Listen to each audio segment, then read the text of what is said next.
We are into the worst financial crisis and geopolitical crisis, socioeconomic crisis in the history of the world. You know, I was 18 years old. I had a Beretta. Nobody in school would blow, a baby boom generation. First ones born 1946 to 40, 50 kids in my class. Baby boom. I don't think you're allowed to say that one anymore either. Oh, no. Yeah, they're doing that in the UK. And anyway, you didn't go through a metal detector. Yep. You didn't have guards around. You're talking about the way we grew up.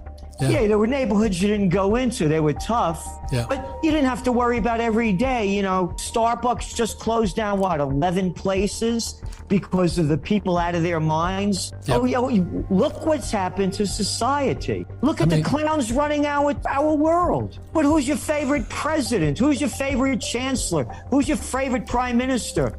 You know, that great artist we have for the Trends Journal, Anthony Frieda, that does these covers. If I said to him, listen, Anthony, I want you to come up with a guy that we can make the biggest clown you could ever look at. I think it cost about $186,000 to educate a person.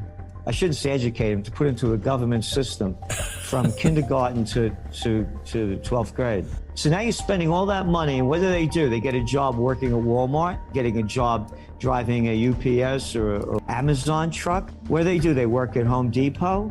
Why did you send them to school all these years if this is the career they're going to have? They hated school probably. That's why they had the jobs there. I hated every day of school. Me too. I got left back in the 5th grade, ran away from kindergarten, barely got out of high school. I'm just saying, the system, by their deeds you shall know them.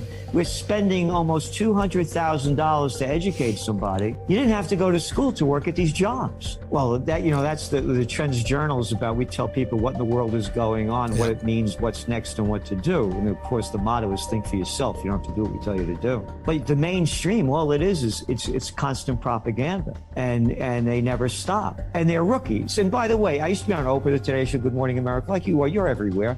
You know what the deal is.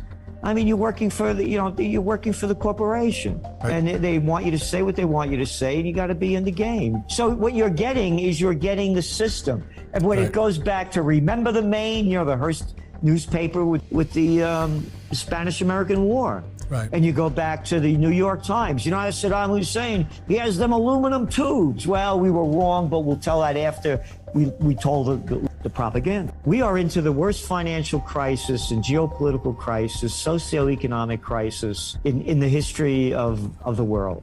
And now, with them raising interest rates, inflation continued to skyrocket. What the COVID war did is unprecedented. It's incalculable, the damage it's done. It killed the lives and livelihoods of billions of people. Right. You mentioned about what's going on in Sri Lanka. How about exactly what you said? It's the New World Disorder. It's going on all over. Yep. When people lose everything and they have nothing left to lose, they lose it. And they've lost everything. Look at all the businesses just in America that have gone out of business. What, a third of the dry cleaners? Gone. What's office occupancy rate? Depending on what you look at in the metro areas, it's around 40%. You mean it's 60% lower? No more happy hours.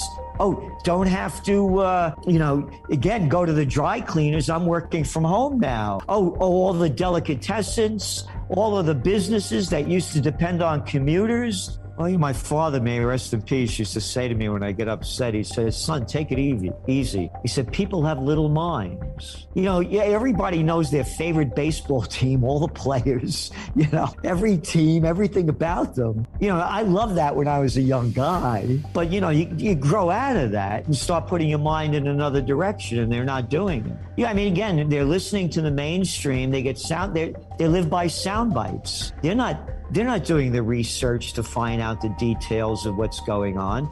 And you talked about the Chinese communists. How about bringing China into the World Trade Organization by Bill Clinton? And they came in two weeks officially after 9/11 when nobody was looking. And you look at China's GDP, like from 1970 and then 2001, a straight line up. And all our jobs that went over to communist China. The communist China that we used to make fun of, where the people wore masks and they could lock down anything they wanted to do and tell you what to do.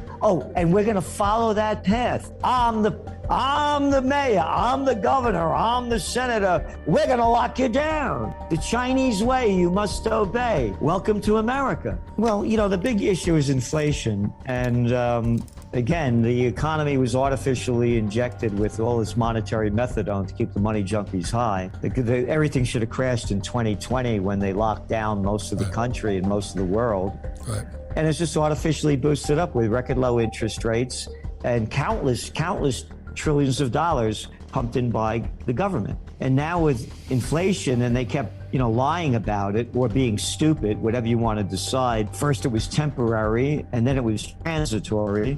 They lied about it. You're looking at the EU with what, 8.6% in inflation rate and negative interest rates minus a 0.50. In the United States, where you have the inflation rate just came in at 9.1, and it was temporary and transitory. So they're going to keep raising rates. The higher rates go, the deeper the economy goes, the deeper the markets go. End of story. And you're looking what happened over in Canada recently. They just raised rates 1%. It's a freak show. We have mentally ill people running and ruining our lives. This is the Trends Journal from 2014. Dr. Paul Craig Roberts, former Assistant Treasury Secretary under Reagan, wrote in detail America's coup of the democratically elected government of Viktor Yanukovych, the Ukrainian president. So again, there's a lot of sides to this story. So I understand the why, but I'm totally against the how it happened. So having said that, only looking at the facts, once upon a time, there was a guy by the name of Napoleon Bonaparte. He left Poland with 420,000 troops to attack Moscow. Came back with 10,000. There's a famous chart of it. And then once upon a time, not too long ago, there was somebody by the name of Adolf Hitler who launched Operation Barbarossa and killed between 25 million and 30 million Russians.